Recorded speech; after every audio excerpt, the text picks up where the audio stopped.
Alhamdulillah wa kafa wa salamun ala ibadihi alladhina istafa amma ba'd. Les sunnas, les choses recommandées dans la prière, c'est quelque chose qui vient renforcer la prière. C'est des choses qui viennent combler le manque qu'on a dans la prière. C'est des choses qui augmentent encore le khushu', la concentration dans la prière.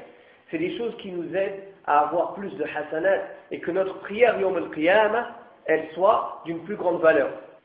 Sans oublier mes frères et mes sœurs, qu'on est tous manquants obligatoirement à un moment ou à un autre dans la prière, le pilier on n'a pas fait comme il faut, ou le wajib on n'a pas fait comme il faut. Dans les actes recommandés dans la prière, il y a deux sortes, qui sont des paroles, qui sont des gestes. Donc on va parler aujourd'hui des sunnas dans les paroles. La première sunna dans les paroles, c'est quoi? Dua ou istiftah. C'est le fait que quand on dit Allahu Akbar, avant de dire A'udhu billahi minash shaitanir rajim, on fait une dua que le prophète alayhi salatu wa salam faisait. Cette dua, elle a été rapportée par plusieurs hadiths. Abu Huraira radiallahu anhu, il a été voir le prophète sallallahu alayhi wa sallam, il lui a dit Ya Rasulallah, quand tu dis Allahu Akbar, après tu te tais un long moment, après tu commences à réciter la Fatiha. Qu'est-ce que tu dis à ce moment-là au messager d'Allah? Alors le prophète alayhi salatu wa salam, il lui a enseigné dua ou istiftah. C'est la dua d'ouverture. Il y a la dua qui est la plus facile que la plupart des gens connaissent. Subhanakallahumma wa bihamdik. Wa tabaraka ismuka wa ta'ala jadduka wa la ilaha ghayruk. Des fois on change, des fois on dit celle-ci, des fois celle-là, plus on a de hasanat.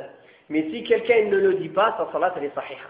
Il y a deux livres aujourd'hui qui sont en français arabe où vous pouvez les trouver. Premièrement, la citadelle du musulman, Hisn al-Muslim, et il y a un autre livre qui s'appelle Sahih al-Azkar de Sheikh al-Albani, rahimahullah. Donc pourquoi on a dit que dua al-istiftah ce n'est pas une obligation, c'est juste une sunna? Pourtant, dans la salat, on revient au hadith de Musi al-Salat, la personne qui est rentrée, qui a fait sa salat rapidement. Le prophète sallallahu alayhi wa sallam a dit la prière de quelqu'un n'est pas complète tant qu'il ne fait pas ça, et il lui a dit tant qu'il ne loue pas Allah et il ne glorifie pas son nom. On aurait pu dire que c'est obligatoire, comme certains ulama disent.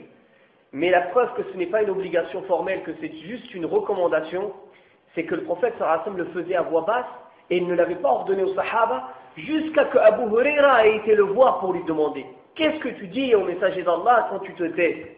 Donc si c'était une obligation formelle, le prophète sallallahu alayhi wa sallam n'aurait pas attendu que sahaba vienne lui demander. Il leur aurait enseigné avant même qu'il leur demande. Une autre sunna dans les paroles de salat, c'est qira'atu surati ba'da al-Fatiha. Le fait de lire une surah ou bien certains versets après la Fatiha, car le prophète sallallahu alayhi wa sallam le faisait toujours dans les deux premières rak'at de toutes les salats. D'ailleurs, il est recommandé, on trouve ça dans Sifat al-Salat du Sheikh al-Albani rahimahullah, certains hadiths qui parlent du fait de lire des sourates entières. Le prophète sallallahu alayhi wa sallam, ça lui a déjà arrivé plusieurs fois même de lire des parties de sourates. Mais c'est toujours mieux de lire des sourates entières. Et il a dit que la récompense sera plus entière si on lit des sourates entières. Donc si on sait qu'on ne doit pas lire trop long, on choisit des sourates plus courtes et on les lit entières. C'est la sunna du prophète alayhi salatu wa salam. Mais si de temps en temps on lit quelques morceaux de versets, ou même la plupart du temps c'est permis. Il n'y a pas de mal en cela, incha'Allah tabaraka ta'ala. D'ailleurs, dans ce hadith rapporté par l'imam Muslim, le prophète sallallahu alayhi wa sallam s'est déjà arrivé plusieurs fois que dans Salat al-Dhuhr, il lisait dans les deux premières rak'at après la Fatiha à peu près 30 versets, et dans les deux dernières rak'at après la Fatiha à peu près une quinzaine de versets. Donc c'est permis, et ça c'est spécifique à la prière de Dhuhr, pas dans les autres prières. كذلك القرآن ça se lit بالترتيل. ورتل القرآن ترتيلا. الترتيل ça veut dire quoi? De le lire d'une récitation claire pour qu'on entende chaque lettre et qu'on médite sur les versets du Coran al-Karim. De même qu'il a été rapporté que le prophète alayhi salatu wa salam, quand il y avait un verset qui parlait de l'enfer, il demandait dans salat à Allah de le protéger de l'enfer. Quand il y avait un verset qui parlait du paradis, il demandait à Allah de lui donner le paradis. Quand il entendait le nom d'Allah, il glorifiait le nom d'Allah subhanahu wa ta'ala. Ces hadiths, ils ont été rapportés dans les salats al-nawafil. Mais il y a certains hadiths qui prouvent que le prophète sallallahu alayhi wa sallam l'a déjà fait aussi dans le fara'id, dans certaines obligations. Donc c'est permis de le faire et c'est une bonne chose. Bien qu'il y ait ikhtilaf, certains ulama voient que ça c'est spécifique aux nawafil. Juste dans les nawafil, dans les prières surrogatoires, on fait dua, on demande le paradis, on demande protection contre l'enfer, etc. Mais pas dans le fara'id. Au sahih, c'est qu'on peut le faire dans les deux, car ça a été déjà rapporté des hadiths sahiha où le prophète alayhi salatu wa salam l'a déjà fait dans les prières obligatoires. De même, quand on lit Sabbih isma rabbikal a'la, c'est une sunna de dire Subhanallah. Ça a été rapporté de dire ça. De même, أليس ذلك بقادر على أن يحيي الموتى. C'est sunna de dire Subhanaka fabala. Gloire et pureté à toi. Fabala, oui, certes. Par contre, ce n'est pas sunna de dire après Wattini wa zaytoun Bala wa ana ala dhalika min ash-shahidin. Ça, ce n'est pas une sunna. Il n'y a rien qui a été rapporté sur cela, ni tous les autres mawadi'a. Parmi les sunnas dans les paroles, c'est de rajouter dans les du'as du ruku', de ne pas se tenir juste à Subhan Rabbi al-Azim. Il y a plein de du'as, plein de ad'iyya à apprendre, qui sont dans les livres que j'ai précités. Par exemple, Subhanak Allahumma Rabbana wa bihamdik, Allahumma khfirli. Le prophète, alayhi salatu wassalam, quand Surat al-Nasr, elle est descendue, le prophète, il a su qu'il allait bientôt mourir. Car on sait, cette sourate, c'est une annonce au prophète que bientôt il va mourir. Et Abdullah ibn Abbas, il a expliqué cette sourate comme ça. Et quand il a su cela, le prophète dans le recours, qu'est-ce qu'il faisait? Il disait beaucoup dans le recours, Subhanak Allahumma Rabbana wa bihamdik, Allahumma khfirli, pour finir sa vie avec le pardon, la demande de pardon à Allah tabaraka wa ta'ala. Donc c'est une sunna. De même, Subbuhun Quddus Rabbul Malaikati wal Ruh. Il y a plein d'ad'iyya, vous pouvez les retrouver dans les livres que j'ai précités. De même, c'est sunna de dire, après s'être relevé du ruku', après dire Rabbana wa lakal hamd, mil as-samawati wa mil al-ardi wa mil ma baynahuma wa mil ma shi'ta min shay'in ba'd, ahlu as-sana'i wal majd, ahaqqu ma qala al-'abd, Allahumma la mani'a lima a'tayt wa la mu'ti'a lima mana'ta wa la yanfa'u dhal jaddi minkal jadd. Tout ça, c'est des du'as longues, en plus des du'as qu'on dit dans le ruku', qu'on peut apprendre dans tous ces livres de zikr et de du'as. Et ça, cela, mes frères et mes sœurs, ça nous montre comment était la salat du prophète alayhi salatu wassalam. C'était une prière de rabaissement, de concentration, d'imploration. Il implorait Allah tabaraka wa ta'ala dans toutes les positions, dans le ruku', dans le sujoud, en se relevant du ruku'. Il disait des paroles magnifiques pour glorifier Allah tabaraka wa ta'ala et pour se rabaisser devant Allah tabaraka wa ta'ala. Quand on écoute le sens de ces paroles, c'est incroyable. Allahumma rabbana lakal hamd, par exemple, comme là. Ya Allah, à toi appartient la louange. Je te donne la louange autant que la terre entière remplie de louanges, et les cieux entiers, et tout ce qu'il y a entre les deux. Et encore, tu mérites encore plus que tout ce que les serviteurs te louent. Après, elle dit Allahumma la mani'a lima a'tayt. Ya Allah, il n'y a personne qui peut empêcher ce que tu veux donner. Wa la mu'ti'a lima mana'ta. Et il n'y a personne qui peut donner ce que tu veux interdire. Wa la yanfa'u dhal jaddi minkal jadd.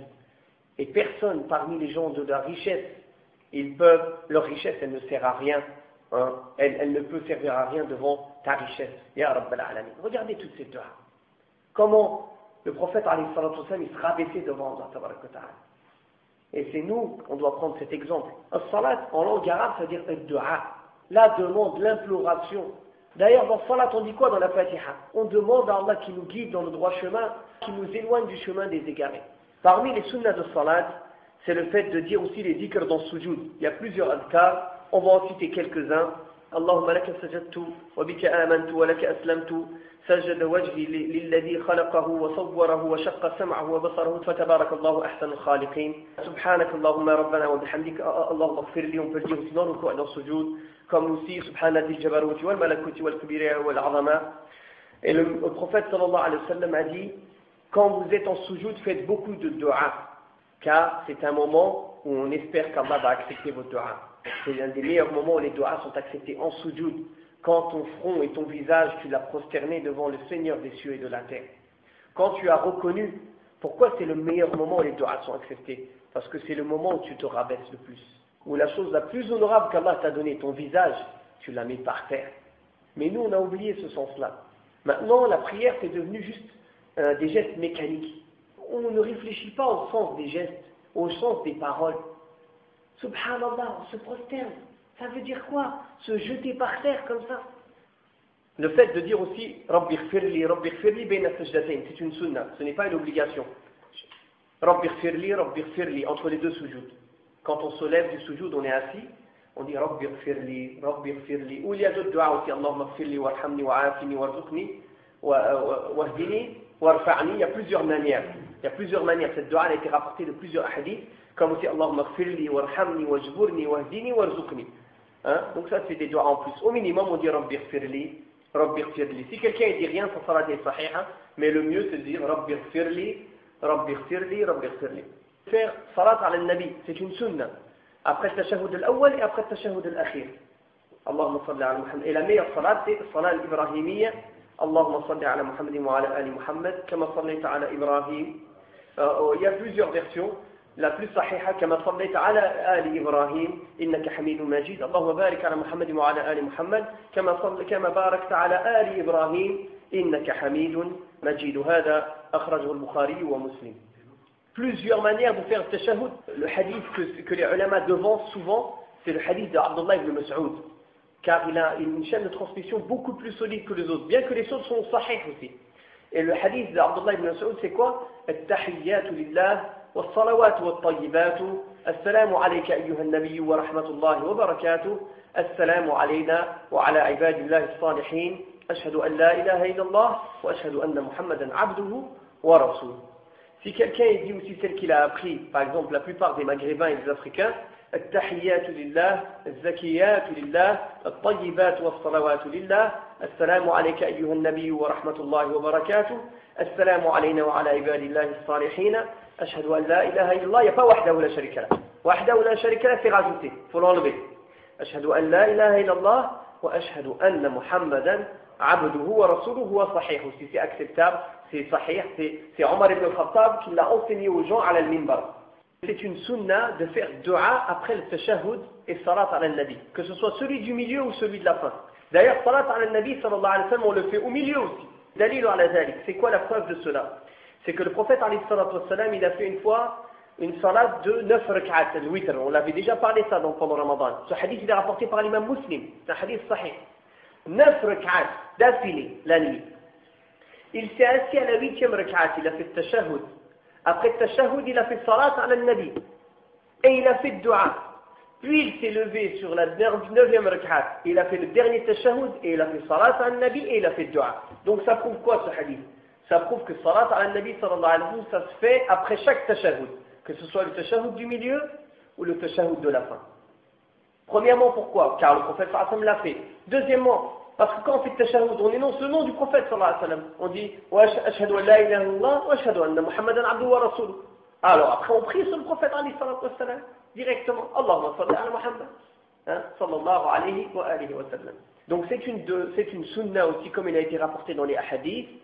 Après le tashahhud du milieu, quand on fait le tashahhud, on fait salat ala nabi, de faire des du'as. Plusieurs du'as, peu importe les du'as.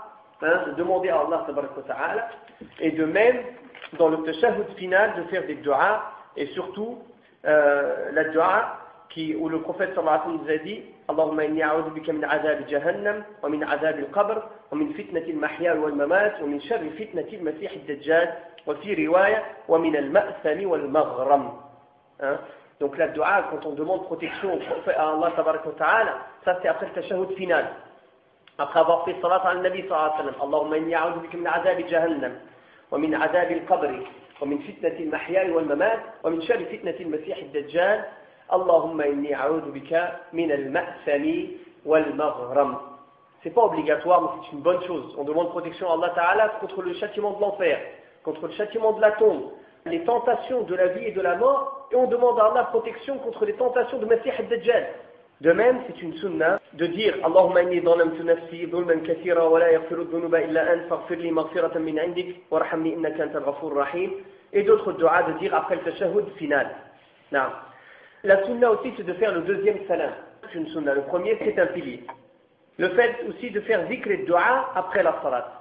Que ce soit pendant le tashahhud, après le tashahhud, à la fin de la salat avant de faire salam, ou tout de suite après la salat aussi c'est une sunna de faire le zikr. Tous les zikrs que le prophète sallallahu alayhi wa sallam faisait, les 33 fois subhanallah, 33 fois alhamdulillah, 33 fois Allahu akbar, et de finir par la ilaha illallah wahdahu la sharika lahu al-mulku wa lahu al-hamdu wa huwa ala kulli shay'in qadir. De même de dire Allahu akbar. Tout de suite quand on finit la prière, c'est une sunna de dire à voix haute Allahu akbar. Par exemple, on dit assalamu alaykum wa rahmatullah, assalamu alaykum wa rahmatullah, Allahu akbar, astaghfirullah, astaghfirullah, astaghfirullah, Allahumma anta as-salam wa minka as-salam. تبارك يا ذا الجلال والإكرام اللهم لا مانع لما أعطيت ولا معطي لما منعت ولا ينفع ذا الجد منك جاء ou alors لا إله إلا الله وحده لا شريك له etc. Plusieurs du'as à dire à la fin de salat ou après salat ou Allahumma a'inni ala dhikrika wa shukrika wa husni ibadatik. Comme il a dit le prophète sallallahu alayhi wa sallam à Mu'adh ibn Jabal, il l'a pris par la main, il a dit Wallahi inni la uhibbuk. Je t'aime, ya Mu'adh. Il a dit n'oublie pas de dire à la fin de chaque salat Allahumma a'inni ala dhikrika wa shukrika wa husni ibadatik. Ya Allah, aide-moi à t'évoquer, à être reconnaissant envers toi et d'être un bon adorateur. Wallahu ta'ala a'la wa a'lam wa sallallahu ala Muhammadin wa ala alihi wa sahbihi wa sallam walhamdulillahi rabbil alamin.